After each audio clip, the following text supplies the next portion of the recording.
Hulyo 2010, bigla na lamang nagkaroon ng sunod-sunod na pagpatay ng mga foreigner kasama ang kanilang mga Pinay na partner sa iba't ibang lugar sa loob ng Angeles City sa Pampanga. Ika-12 ng Hulyo 2010, isang ordinaryong araw ng pagtatrabaho lamang para sa isang staff ng hotel nang pumasok siya sa kwartong tinitirahan ng isa sa kanilang mga guests. Ngunit, laking gulat na lamang niya nang tumambad sa kanyang harapan ang naaagnas ng mga katawan ng isang Canadian national na si Jeffrey Allen Bennon, 60 years old, at kanyang Pinay na live-in partner na si Abigail Helena, 20 years old. Sa kanilang tinutuluyan sa Oasis Hotel and Villas sa Clarkville Compound sa Barangay Anunas, Angeles City, Pampanga. Ayon sa investigasyon ng mga pulis, ang mga biktima ay malapitang binaril at ang mga mukha nito ay tinakpan ng iba't ibang mga gamit mula sa hotel. Walang anumang indikasyon ng persahang pagpasok o panlalaban mula sa mga biktima. Ninakaw ng suspect ang laptop, camera at cellphone na pag-aari ni Bennon. Ngunit, iniwan ang iba pang mga mahahalagang bagay gaya ng pera at alahas. Nakapasok at nakaalis din ito nang walang nakakapansin. Tapos ang 4 na araw, ika-16 ng Hulyo, isang banyaga na naman kasama ang live-in partner nito ang natagpo ang walang buhay sa parehong estilo ng pagpatay gaya ng kina Bennon at Helena. Isang Briton na si James Bolton Porter, 51 years old, at kanyang live-in partner na si Melissa Madarang, 22 years old, ang nakitang patay sa kanilang tinutuluyan sa Santa Maria Subdivision sa Barangay Balibago, Angeles City. Gaya ng sa nauna, wala ding indikasyon ng persahang pagpasok o panlalaban mula sa mga biktima. Tinakpan din ng mga bagay ang kanilang muka at mga gadgets lamang ang nawawala.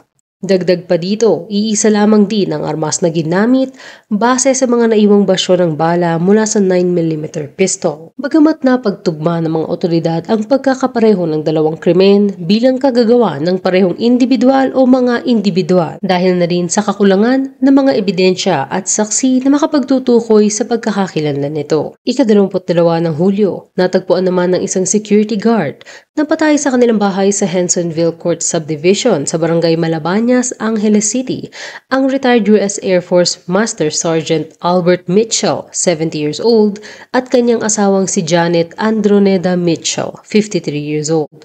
Ngunit sa pagkakataong ito ay kasama din sa mga pinaslang ang mga kasambahay nilang sina Isabel Fajardo, Marisa Prado at isang Boy Vergara na ayon sa ilang article ay kaibigan ng pamilya at sa iba naman ay houseboy. Sa teorya ng mga pulis, base sa mga kagamitang kinukuha ng magnanakaw o mga magnanakaw, ay target nito ang mga mayayamang foreigner at pagkuha ng mga gadgets nila ay upang makakuha ng access sa mga bangko ng biktima. Dahil sunod-sunod ang pagpatay, bumuo ng Special Investigation Team ang Angeles City Police upang matunton ang kriminal. Sa panahong iyon ay kumalat na sa media ang balita ng isang serial killer na target ang mga foreigner at mga partner nitong Pinay. Dahil dito ay nabalot ng takot at pangamba ang komunidad ng mga expatriate at lokal na komunidad. Investigasyon.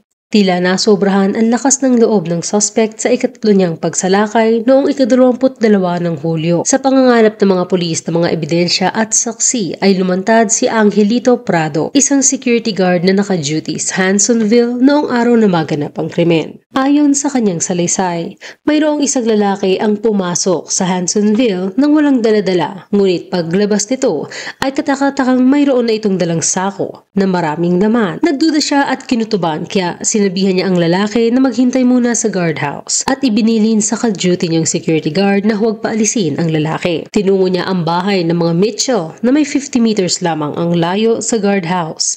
Laking gulat na lamang niya nang madat nang wala ng buhay ang lahat ng tao sa bahay kasama na ang nakababatang kapatid niya na kasambahay doon na si Marisa. Agad niya tinakbo pabalik ang guardhouse ngunit nakasakay na ng tricycle ang suspect na iwan na lamang ang sako na daladala nito. Ayon sa tricycle driver, bumaba ang suspect sa kalapit na Marisol Village. Ngunit nang puntahan ito hindi na nila inabutan ang suspect. Na-recover naman nila sa naiwang sako na daladala ng lalaki ang isang wallet, computer accessories at DVD player na pagmamayari lahat ng mga Mitchell. Isang may-ari naman ng pawn shop ang lumantad sa mga kapulisan dala ang isang laptop, camera at cellphone na isinanla umano ng isang lalaki sa kanya sa halagang 20,000 pesos. Noong ika-21 ng Hulyo, isang araw bago ang pagpatay sa mga Mitchell, Ang mga gamit na isinanla di umano ay mga ninakaw sa Brito na si James Porter. Matapos makapanayam ang ilan sa mga saksi, ay nagpagawa ng ilang composite sketch ang mga pulisya. Nang pagkumparahin nila ay napansin nilang iisa lamang ang mukha na inilalarawan ng mga saksi. Kaya naman napagtanto nilang iisa lang din ang salarin sa sunod-sunod na pagpatay. Ipinakita ng mga investigador sa mga kaibigan, kaanak at kakilala ng mga biktima ang mga composite sketch sa pagsisikap na baka may makakilala sa mga ito. Isa sa mga nakakita nito ay isang Maris Andrenada, pamangkin umano ng biktimang si Janet Mitchell na nakatira din sa bahay ng mga biktima. Maswerteng wala siya noon sa bahay nang mangyari ang krimen. Nang makita ni Maris ang sketch ay namukhaan niya ito bilang si Mark Dizon, isang computer technician at reflexologist na madalas bumibisita sa bahay ng mga Mitchell. Siya ang nag-aayos ng mga laptop at iba pang gadgets ng pamilya. Mula pa noong una niya itong makilala noong taong 2002. Agad na gumawa ng sarili niyang investigasyon si Maris at hinalughog ang Facebook profile ni Dizon, kung saan Facebook friend nito ang anak ni Albert Mitchell na si Zarina. Ayon sa reports ay niligawan dati ni Dizon si Zarina bago ito umalis papuntang US matapos magpakasal sa isang Filipino-American, at ayon naman sa ibang article ay naging nobya niya ito. Ipinakita ni Maris kay Angelito Prado ang larawan at kinumpirma ng security guard na ito nga ang lalaking nakita niyang tumakas noong ika-22 ng Hulyo. Pagkatapos ito ay agad na ipinakita ni Maris sa mga pulis ang larawan ni Mark Dizon mula sa Facebook account nito. Ipinrint ng mga pulis ang mga at ipinakita ito sa iba pang mga saksi na siya namang positibong kinilala ang lalaki. Inilabas ng mga pulis sa media ang larawan at nagsagawa ng malawakang manhunt dahil sa sunod-sunod na pagnanakaw at pagpatay sa Angeles City. Isang grupo ng mga expat ang nag-alok ng 100,000 pesos na pabuya para sa kung sino mang makakapagturo kung nasaan si Mark Dizon na magre-resulta sa kanyang pagka-aresto. Naalarma ang grupo Mark Dizon. Sa pag-iimbestiga ng mga pulis, si Mark Dizon ay isang 28 taong gulang na computer technician at reflexologist na mula sa may kayang pamilya. Tila mayroong pagkahilig si Dizon sa mga gadgets at baril.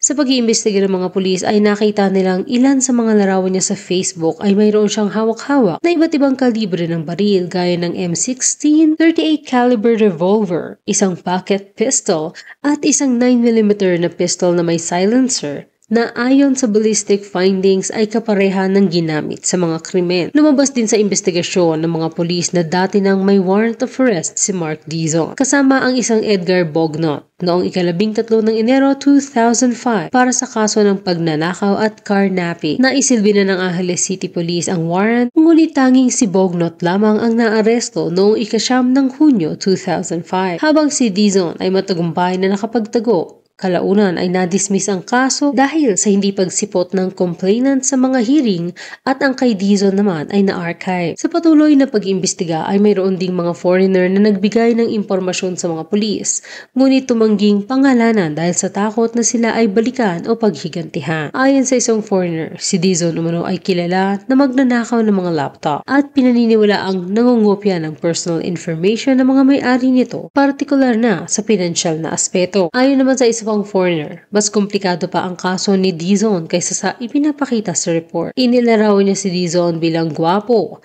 Kinakaibigan umano ni Dizon ng mga foreigner gamit ang kanyang husay sa pag-aayos ng mga gadgets at pagiging isang reflexologist. Dahil sa mga nakalap na ebidensya at pahayag ng mga saksi, ay naging klaro na kung bakit walang anumang indikasyon ng sapilitang pagpasok sa bahay ng sinuman sa mga biktima o maging panlalaban man lang.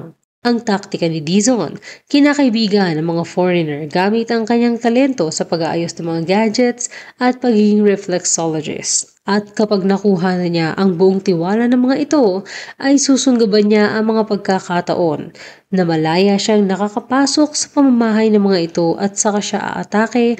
Ayon sa isang article mula sa Philstar, nananawagan si Angeles City Police Chief Senior Superintendent Danny Bautista sa mga expatriates na tumistigo kung sila ay nabiktima ni Dizon sa anumang paraan. Matapos ito ay sinabi niyang 10 taong nang nakararaan bago ang mga pagpatay ay nasangkot sa isang banking fraud si Dizon noong siya ay estudyante pa lamang.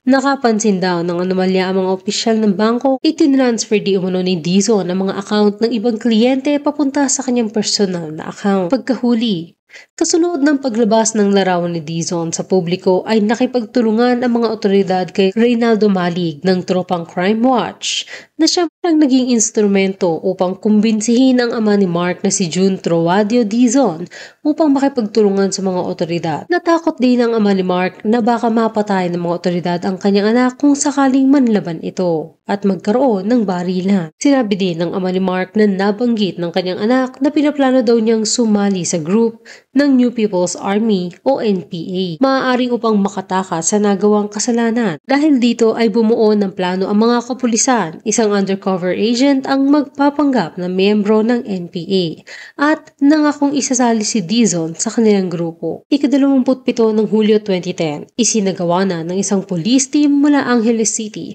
na pinangungunahan ni Superintendent Elvis Diaz ang kanilang planong paghuli kay Mark Dizon.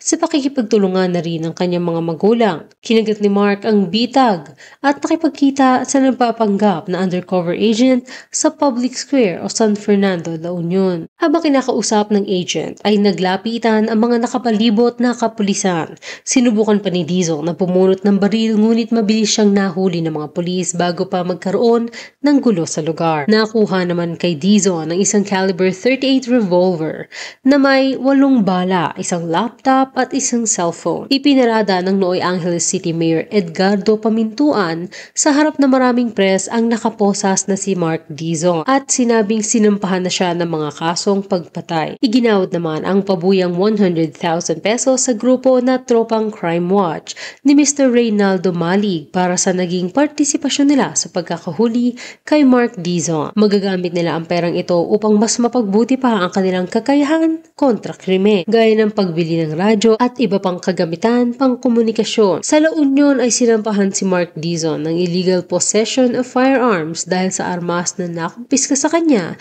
nang masakote siya ng mga otoridad. Ika-3 ng Agosto 2010, sa Angeles City Regional Trial Court Branch 58 ay formal nang binasahan si Mark Dizon ng mga kasong isasampa sa kanya. Nakaposa si Dizon sa buong duration ng pagbasa.